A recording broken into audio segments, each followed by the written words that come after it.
The first time I realized something was seriously wrong was when a man in a black security jacket tried to tow my car out of my own driveway while asking me for permission to stand on my own sidewalk. He looked confident, bored, and wildly unprepared for the fact that I had already called the county non-emergency line and was recording everything with my phone balanced on a mailbox. Behind him, Karen stood with her arms crossed like she'd personally conquered the street, smiling the way people do when they think they've finally won a long, petty war. This had been building for months, though at the time I didn't know it would end with grown men sprinting down the block and real authorities rolling in, lights flashing.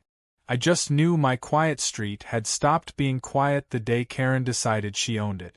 I live on a small residential road that looks public but isn't. It's a private street, shared maintenance agreement, no HOA jurisdiction over access, something I confirmed twice when I bought the house because I hate surprises. Karen lives 3 houses down, moved in a year after me, and introduced herself by asking who approved my fence height. That was the first red flag. The second was when she started referring to herself as acting HOA liaison, even though there is no HOA. At first it was notes, printed ones, taped to doors and light poles, written in that aggressive polite font people use when they want to sound official. Please remember street parking requires authorization. Please be advised all exterior modifications must be approved. I ignored them because none of them were real. Then she escalated. One morning I stepped outside to find 2 men in mismatched uniforms standing by my gate. One had a radio clipped to his chest that wasn't turned on. The other kept adjusting a baseball cap that said Security Division, like he'd borrowed it 5 minutes earlier. They told me they were contracted security for the neighborhood and needed to check compliance. Compliance with what? I asked, already feeling that tight irritation in my chest. Neighborhood regulations, one of them said, glancing over my shoulder like he expected backup. I asked who hired them. They both looked toward Karen's house at the same time. That told me everything. Karen came out moments later, phone in hand, filming me like she was documenting a crime scene. She announced loudly that these officers were there to enforce new safety protocols. She said officers, which was bold considering one of them had sneakers on that lit up when he walked. I told them to leave my property. Karen told them to proceed. They hesitated, and I watched the confidence drain from their faces as they realized they were standing in the middle of something they didn't understand. They left that day, fast, and I thought that would be the end of it. I was wrong. Over the next 2 weeks, Karen doubled down. She put up signs at the entrance of the street. Private community. Authorized access only. Violators will be towed. She started stopping delivery drivers. She confronted my neighbor's teenage son for riding his bike without clearance. Every time someone questioned her authority, she'd say the same thing. Security is handling it now. That's when the black SUV started appearing. It would park near the curb for hours, engine idling, windows tinted too dark for the neighborhood. Different men rotated in and out, all wearing variations of the same fake uniform. Some had patches sewn on crooked. One had a badge that looked like it came from a costume shop. They started issuing handwritten warnings. They knocked on doors. They told people they were being monitored. When one of them put a warning sticker on my car, that was it. I called the county. Not 911. Not yet. I explained calmly that private individuals were impersonating security and interfering with access on a private road. I gave names. Descriptions. I sent photos. The woman on the line paused longer than I expected, then asked me to stay available. That afternoon, Karen hired more of them. I watched from my porch as 4 men showed up, laughing, slapping each other on the back, like they were starting a shift at a bar instead of pretending to control a street. Karen walked up and down giving instructions, pointing at houses, pointing at driveways, pointing at me. She looked thrilled. Vindicated. Dangerous in the way only people who think they're untouchable can be. One of them crossed onto my driveway and started hooking my car to a tow dolly. I stepped outside and asked him to stop. He told me to speak to management. Karen waved from across the street. That's when I called again. This time, I didn't hang up. The moment everything shifted was quiet. No yelling. No sirens yet. Just the sound of the fake security guys noticing something was off. Radios crackled that hadn't crackled before.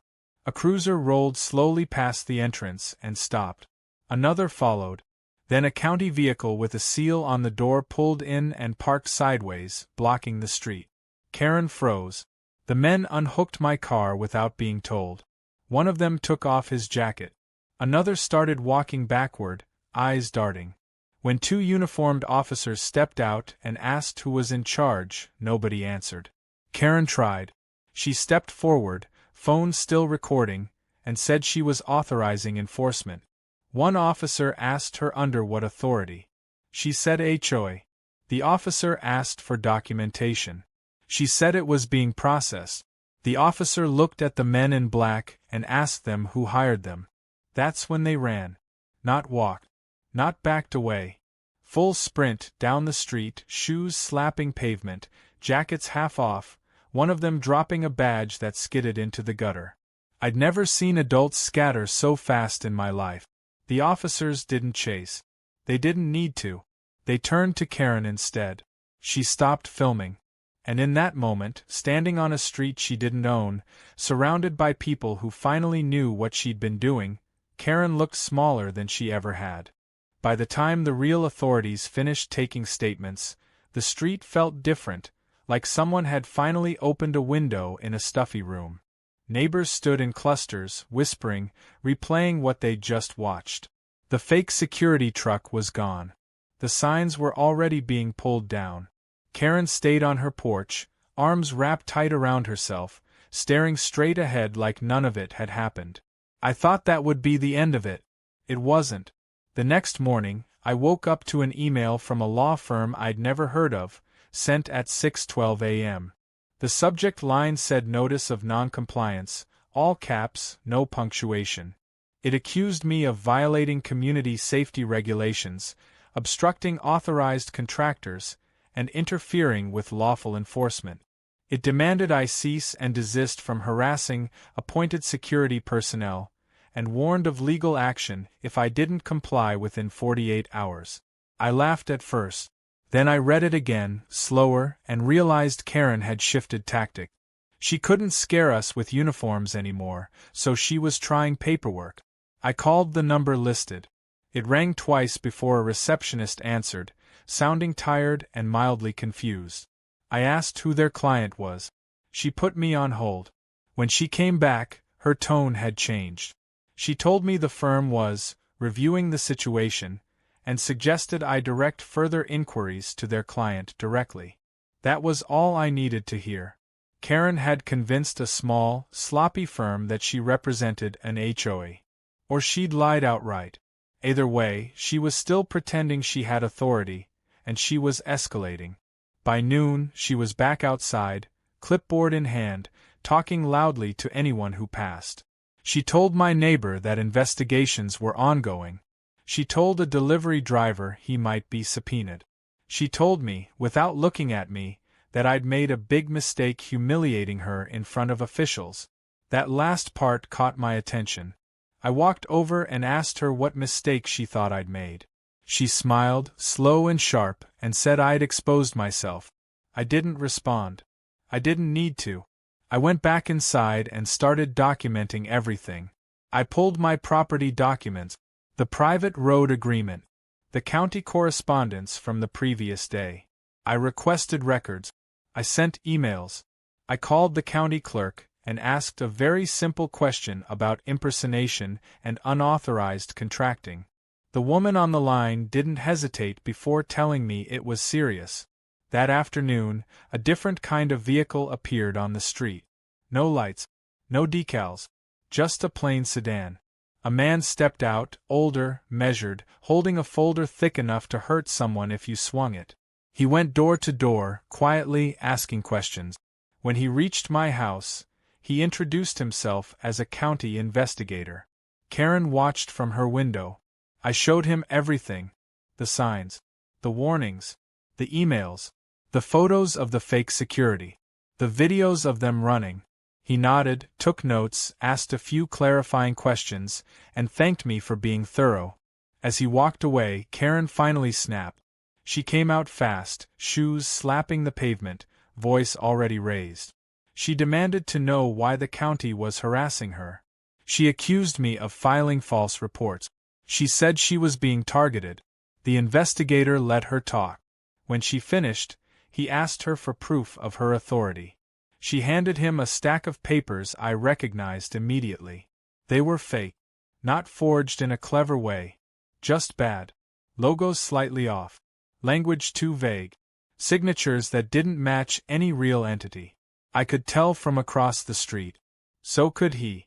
He didn't say anything. He just thanked her and left. That night, Karen taped a new notice to my door.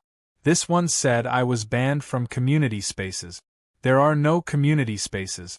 I took it down, scanned it, and added it to the growing folder on my desktop labeled Karen. The next day, the law firm emailed again. This time the tone was different. Apologetic. Careful. They said they were withdrawing representation and advised all parties to seek independent counsel. They asked me to confirm receipt. Karen must have found out because she came storming over less than an hour later. She accused me of sabotaging her. She accused me of lying to lawyers. She accused me of trying to ruin the neighborhood. I asked her one question. Why did you think you could hire fake security and no one would notice? She stared at me like I'd asked something unreasonable. Then she said, because someone had to be in charge. That was the moment I understood her completely. It wasn't about rules, or safety, or the street. It was about control, about being seen as the person everyone answered to. And when that illusion cracked, she was desperate to glue it back together with anything she could grab. By the end of the week, county notices started arriving. Real ones. Official ones. One went to every house. It clarified that no HOA existed. That no private security had authority on the street. That any future impersonation or obstruction would be referred for prosecution. Karen received one too. She didn't come outside for 2 days. On the third day, she did something unexpected. She smiled at everyone again. She waved. She brought cookies to a neighbor. She acted like nothing had happened. Like we'd all imagined the chaos. Like men hadn't run down the street shedding fake badges. Like she hadn't tried to tow my car. That smile unsettled me more than the yelling ever had. Because it meant she wasn't done. Karen's sudden friendliness didn't fool anyone, but it did change the temperature of the street. She waved too much. She smiled too long.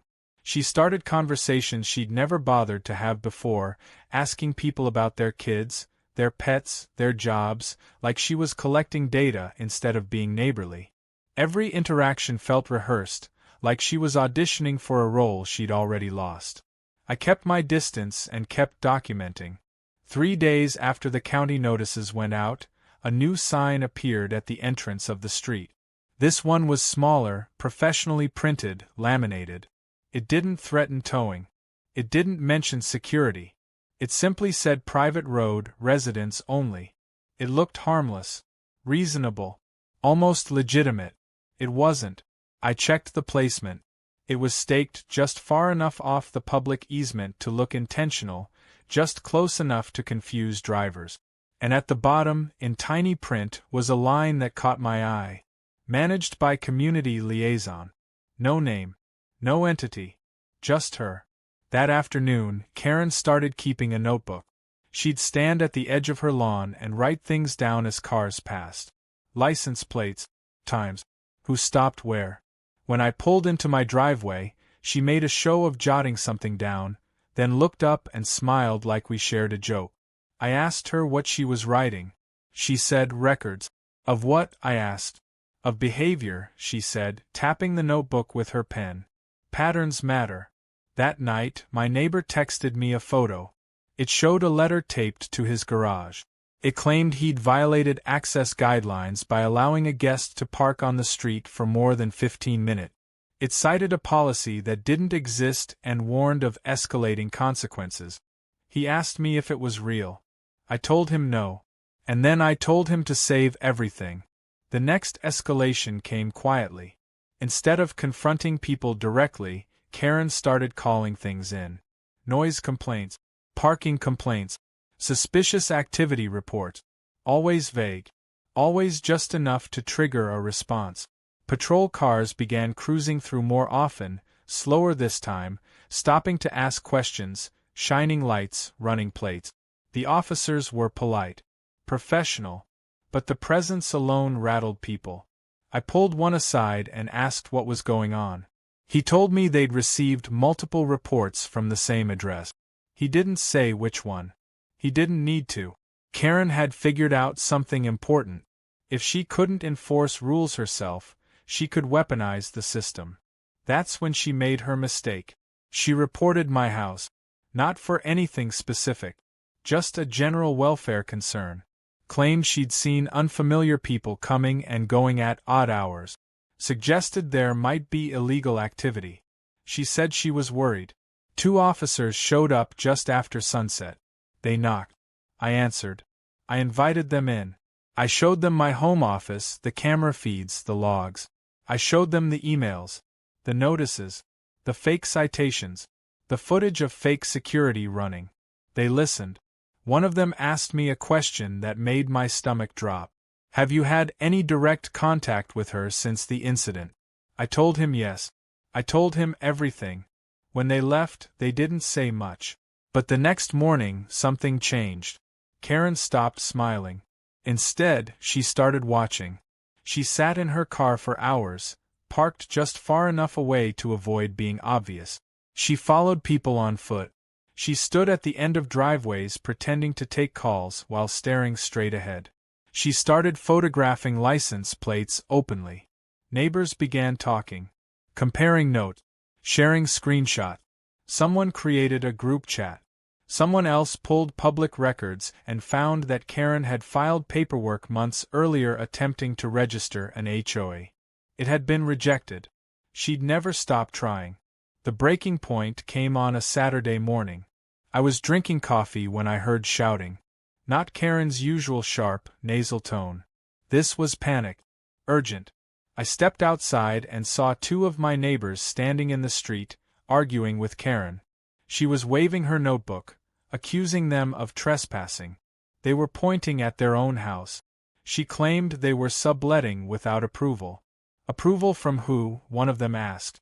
From the community, Karen said. I pulled out my phone and started recording. She noticed immediately. Her voice changed. Softer. Measured. She told me I was harassing her. She told the neighbors they were being manipulated. She said she had documentation and that consequences were coming. That's when a county vehicle turned onto the street. Not a patrol car. A white SUV with an emblem on the door. It parked near the sign at the entrance. 2 people got out. One wore a badge. The other carried a tablet. Karen stopped mid-sentence. They walked straight to the sign. Took photos. Measured the placement. Asked who installed it. Karen said she had. They asked under what authority. She hesitated. I watched her scramble, mentally flipping through lies, trying to pick one that would stick. She mentioned safety. Community standards. Pending paperwork. They asked for proof. She said it was at home. They told her they'd wait. She went inside and came back with a folder. The same bad documents. The same fake logos. The same signatures. The man with the tablet scanned them and shook his head. The woman with the badge asked Karen to step aside. That was the first time I saw fear crack through her expression. They explained, calmly, that unauthorized signage on a private road was a violation. That repeated false reports could constitute harassment. That impersonation of authority was still under review. Karen argued. She raised her voice. She accused them of bias. The woman cut her off and told her to stop. The street was silent. When they left, they removed the sign with them.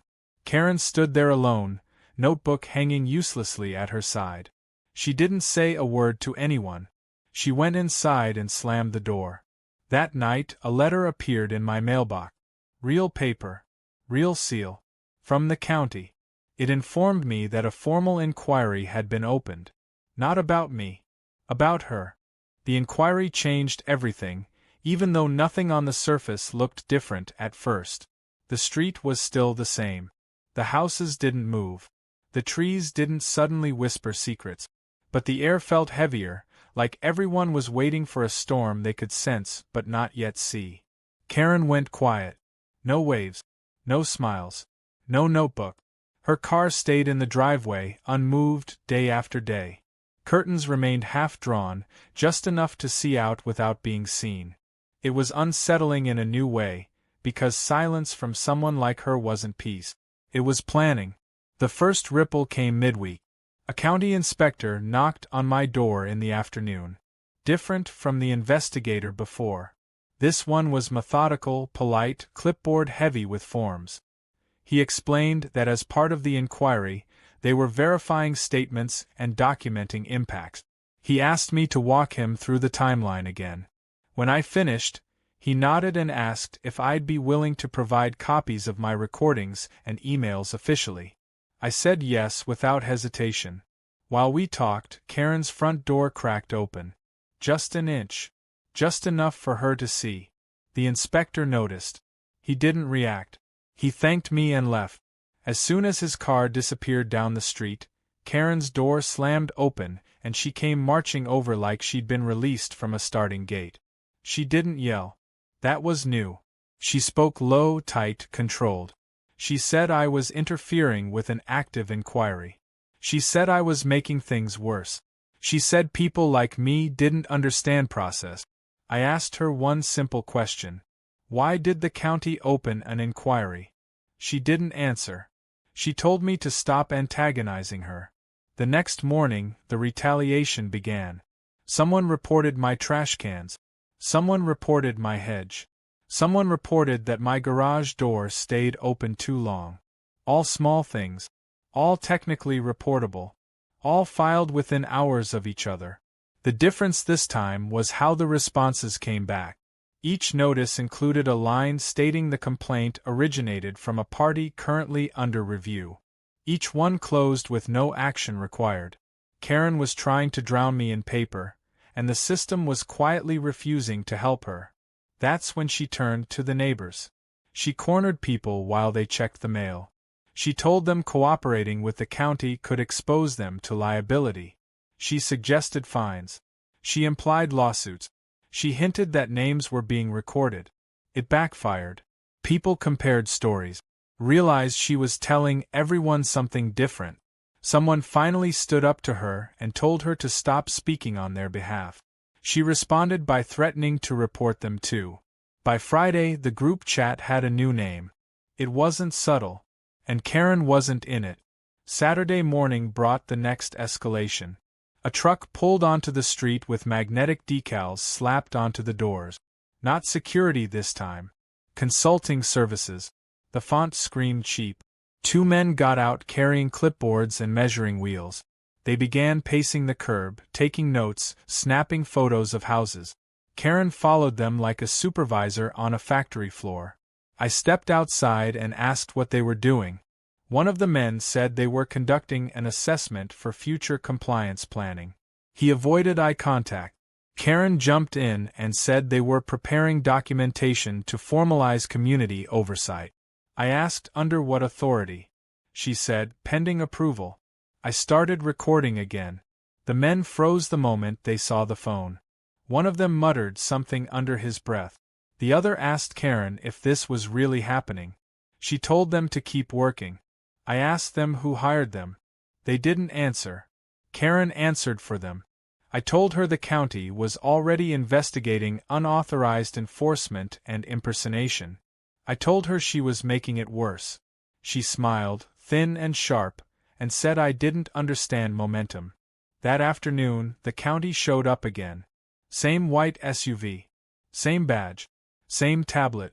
This time, they didn't wait for explanations. They asked the men for contracts, insurance, authorization. The men looked at Karen. Karen told them not to answer. That was a mistake. The officials told the men they could either cooperate or leave immediately. They chose to leave. They peeled the magnets off their doors before they even backed out. Karen lost it. She shouted. Accused the county of harassment. Accused me of orchestrating everything. She demanded to see warrant. She threatened to call her lawyer. The woman with the badge told her to stop interfering with an official inquiry. Karen stepped closer. Too close. The words that followed were calm, almost gentle, but they landed hard. She was instructed to cease all attempts at regulation, enforcement, documentation, or representation of community authority effective immediately. She laughed. The laugh was hollow. Desperate. Wrong. That's when the official handed her a notice. Not a warning. Not a reminder. A directive. Karen's face drained of color as she read it. Her hands shook. She folded it once, then twice, like she could make it smaller if she tried hard enough. She looked around, finally realizing everyone was watching. For the first time since this started, she looked unsure. She didn't yell. She didn't argue. She turned and walked back to her house, closing the door behind her with a quiet click that felt louder than any slam. That night, the lights in her house stayed on until dawn. And I knew, with a certainty that sat heavy in my chest, that she wasn't done yet. She was cornered. And cornered people don't calm down. They explode. The explosion didn't come right away. It came in pieces, scattered and sharp, like shrapnel instead of a single blast. For 2 days after the directive, Karen stayed inside. Her car didn't move. Her porch light stayed on all night. No notes appeared. No calls were made, at least none that anyone could see. People started to relax, cautiously, like animals after a predator disappears into tall grass. That was when the emails started. Not just to me. To everyone. Long messages, sent late at night, full of legal language copied from somewhere else and stitched together badly. Karen claimed the county had violated her right. She claimed residents were conspiring against her. She accused unnamed neighbors of harassment, intimidation, and defamation. She demanded cooperation. She demanded silence. She CC'd people who didn't even live on the street. One neighbor replied politely, asking her to stop. Another asked to be removed from the list. Karen responded by threatening to include them in her case file. That phrase spread fast. Case file. People began forwarding screenshot. Comparing wording. Realizing she was sending slightly different versions to different people, changing details to fit whatever fear she thought would work best. It wasn't organized. It wasn't rational. It was frantic.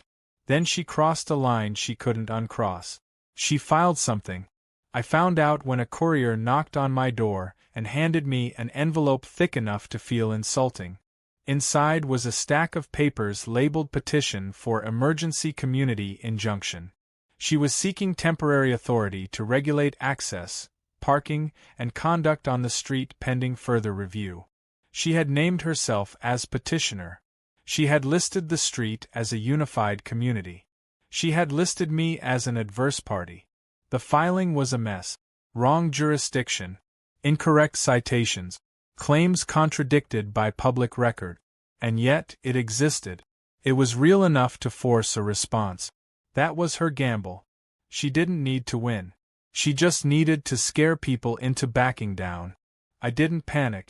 I called the county investigator and asked if he'd seen it. He had. His voice was calm. He told me to breathe.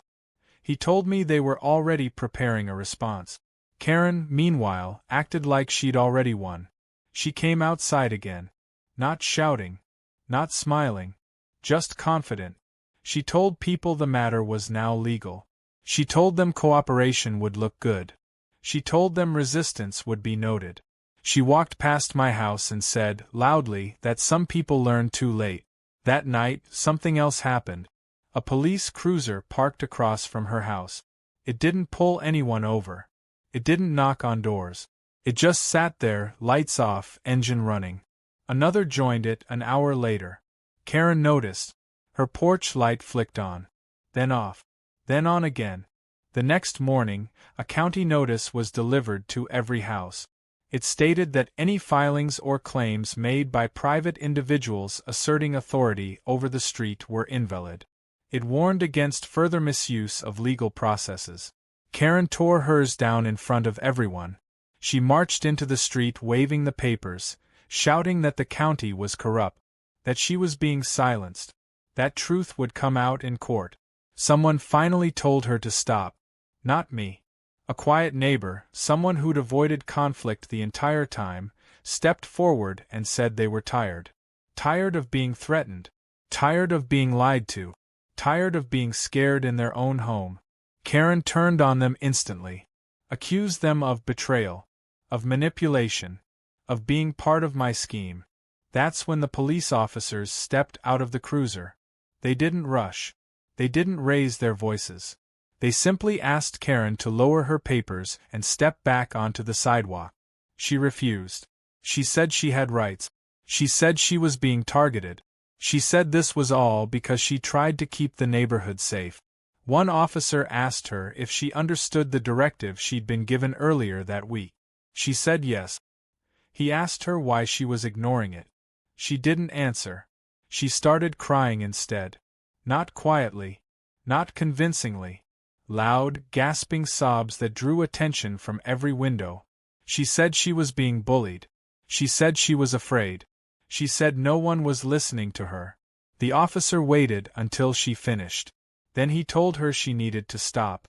That word landed harder than any threat. Stop. No more filings. No more notices. No more claims of authority. Any further action would have consequences. Karen stared at him like he'd spoken a foreign language. She nodded slowly. She went inside. And for the first time since this started, I felt something close to relief. It didn't last. Because later that night, just before midnight, my phone buzzed with a notification from the county portal. Status update. Hearing scheduled. Karen hadn't stopped. She'd escalated again. And this time, she'd dragged real judges into her fantasy. Which meant the end was coming. One way or another. The hearing date sat on my calendar like a bruise, darkening every time I looked at it. 2 weeks out. Enough time for Karen to spiral, enough time for the system to prepare, enough time for everyone on the street to hold their breath. Karen treated those 2 weeks like a campaign. She didn't send emails anymore. She hand-delivered packets. Thick ones. Color-coded. Highlighted. She left them on porches, slid them under windshield wipers, handed them to people as they tried to walk past her. Each packet told a different version of the same story. In one, she was the protector. In another, the victim. In another, the visionary who'd tried to bring order to chaos and been punished for it. In all of them, I was the villain. She claimed I'd manipulated officials, that I'd staged the fake security incident, that I was secretly profiting from the street somehow. One packet accused me of planning to sell access right. Another suggested I was running an unlicensed business out of my home. None of it made sense, but that didn't stop her from believing it. Or pretending to. I stopped engaging entirely. No comments. No confrontations. I let everything go through proper channels. I answered questions when asked. I submitted evidence when requested. I kept living my life. Karen couldn't stand that. She started showing up where I was. Not directly confronting me, just appearing. At the grocery store. At the gas station. Once, at a coffee shop across town. She never spoke. She just stared, like she wanted me to acknowledge her existence again. I didn't. The week before the hearing, the county investigator called me and asked if I'd noticed any new behavior. I told him yes. I told him everything. He listened quietly, then said something that stuck with me. People who think they're about to lose often try one last dramatic move. Karen's move came 3 days later. I came home to find a banner stretched across the entrance of the street. Not a sign. A banner. White fabric, bold black letters, professionally printed. Community under dispute. Access subject to review. It blocked nothing physically, but it sent a message. Confusing. Intimidating. Exactly her style. She stood beneath it when I arrived, arms crossed, chin lifted, daring someone to challenge her. I didn't say a word. I took photos. I made a call. The county arrived within the hour. This time they brought more people. The banner came down quickly. The explanation was shorter than before. Karen tried to argue. She tried to explain. She tried to claim it was informational. The official told her she was in direct violation of the directive. She laughed again. That same hollow laugh. And then she said something that made everyone go quiet. She said she didn't recognize the county's authority anymore. You could feel the shift immediately. The officials straightened. The tone changed. One of them asked her to repeat herself. She did. That was the moment she crossed from nuisance into something else entirely. They told her to step back. She refused. They told her again. She stepped forward instead, voice rising, accusing them of corruption, conspiracy, collusion. Words poured out of her like she'd been saving them up. They didn't arrest her. They didn't need to. They handed her another notice. This one thicker. This one final. She snatched it out of the official's hand and tore it in half. That was a mistake. The officer calmly told her she was now subject to additional penalties and potential charges. He explained it slowly, clearly, like talking to someone who might not understand what was happening anymore. Karen's face went slack. For the first time, she looked scared in a real way. She backed away. She went inside. She didn't come out for the rest of the day. That night, police presence returned. Not aggressive. Just present. A reminder. The hearing came faster than expected. It wasn't dramatic like TV. No shouting. No surprise witnesses bursting through doors. Just a small room, a long table, and people who looked very tired of Karen. She represented herself. That alone told me how this was going to go. She talked. A lot. She jumped between points. She contradicted herself. She accused everyone in the room of bias at least once. She presented her packets. The judge leafed through them with a frown that deepened with every page. When it was my turn, I didn't speak much. I didn't need to. The county presented the timeline. The evidence. The videos. The filings. The false reports. The directives she'd ignored. The warnings she'd torn up. The banner. The fake security. The consulting crew. The emails. The letters. The pattern. It was all there. Karen interrupted repeatedly.